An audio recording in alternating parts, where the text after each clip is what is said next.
Hi, I'm Shazad Mian. I'm editor for Cornea for the One Network, and we're at the American Academy of Ophthalmology meeting here in Chicago.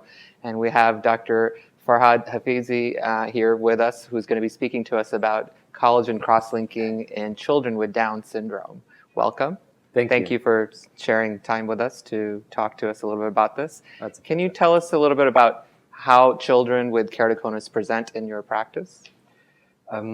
Children with keratoconus represent a special subgroup of cross-linking that we have been performing clinically since 12 years now in Zurich and Geneva.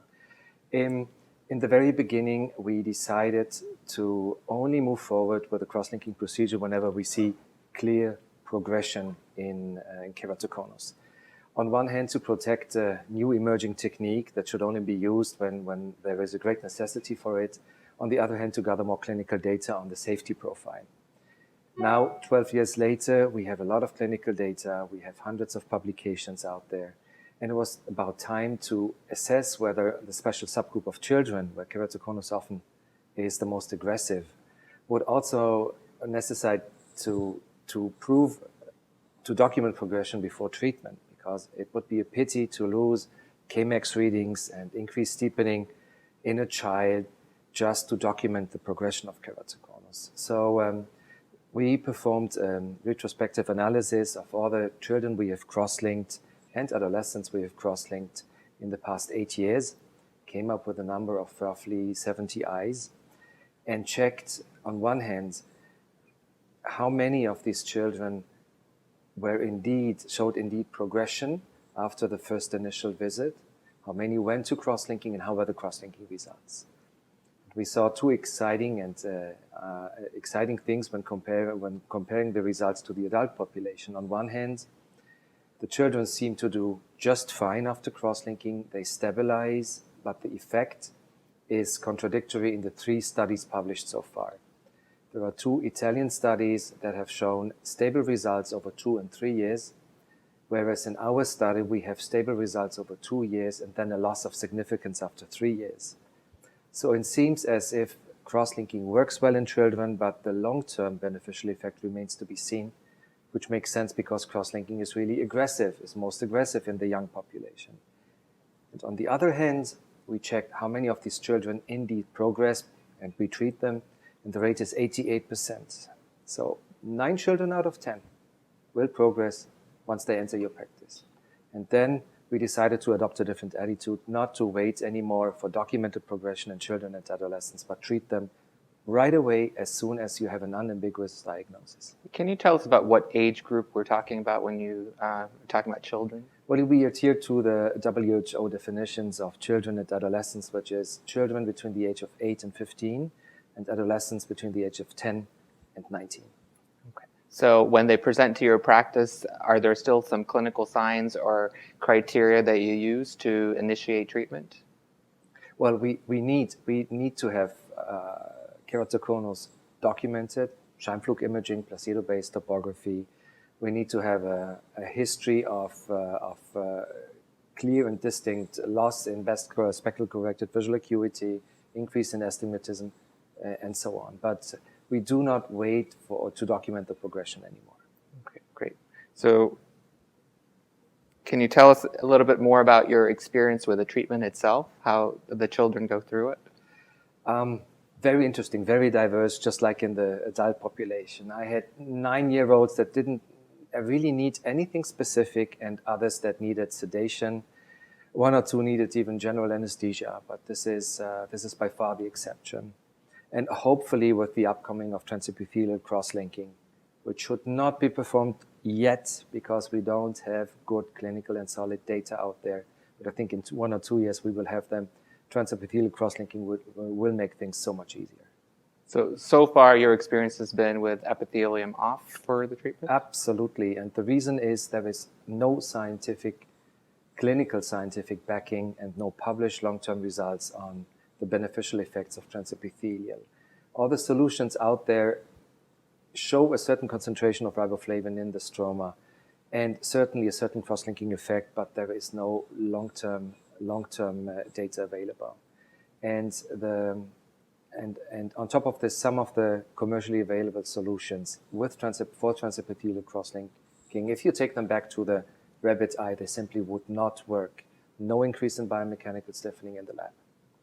So it's all about modifying the solutions to get good penetration through the intact epithelium. And we will be there soon, but we are not there yet. What kind of complications have you seen in your experience in this age group?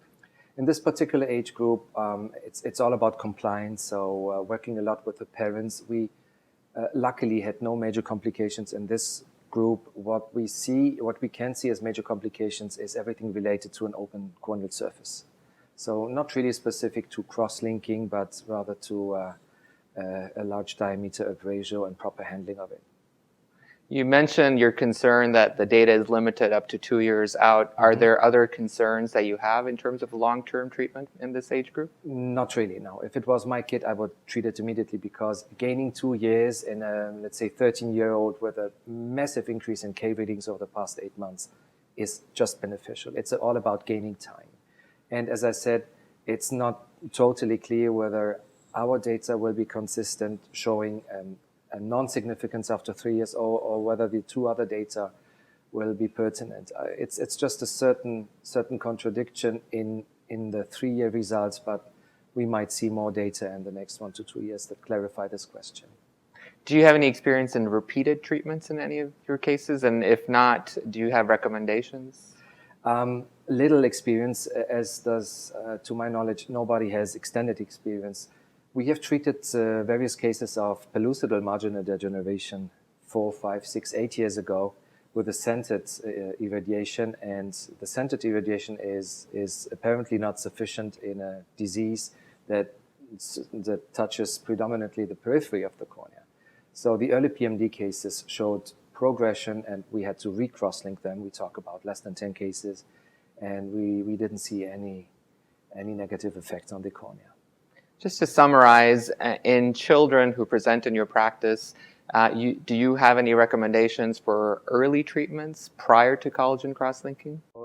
Contact lenses are, of course, an issue in the young population because we want to make sure that we avoid amblyopia by all means in the young population. But I see a clear distinction between the visual rehabilitation and the avoidance of amblyopia on one hand and the cross-linking treatment to prevent progression of the disease on the other hand. Great. So let's talk a little about specifically in children with Down syndrome. Is your protocol different in Down syndrome children versus your standard pediatric protocol? Yes, it is. We have called it the Geneva Protocol, and it has 2 arms. They are based on the compliance of the patients. If we have a good compliance, we can perform a standard epi-off procedure, and with the help of the parents, can then move on with a regular post-operative scheme. If the compliance is poor, we might need a certain sedation, or even a general anesthesia for treatment. And if the compliance is poor to a state where we would expect massive eye rubbing and absolute non-compliance in a 15-year-old strong boy regarding the post-op treatment, we would perform an epi-on treatment.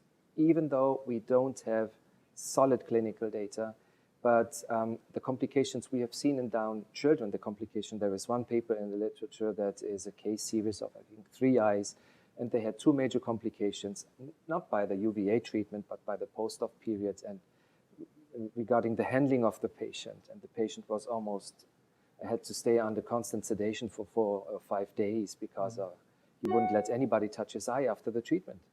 So in these cases, we advocate a transepithelial cross-linking already now. Better to have a less documented, but certainly not harmful effect than a no effect or even a greater risk for infection. Great. Do you have an upper limit to treatment in terms of corneal curvature? Are there children who have steep enough cornea where you would not recommend collagen cross-linking? We have limited data on this. We have safety profiles regarding the general population and all age groups where we know that 58 diopters, anything above 58 diopters represents a certain increase in the failure rate of stabilizing the disease. We would talk about 4 to 5%. We talk about having a success rate of around 90% versus 95 or 96%. Other than this, no. And personally, I've treated children with a Kmax reading of up to 78 diopters because they were at the verge of needing penetrating or keratoplasty or deep lamellar keratoplasty at the age of 9 or 10. So every year I gain would be beneficial. Have you had to go back and do keratoplasty in any of these children? Hopefully not. No, not yet. No. Great. Good. Thank you. Thank you.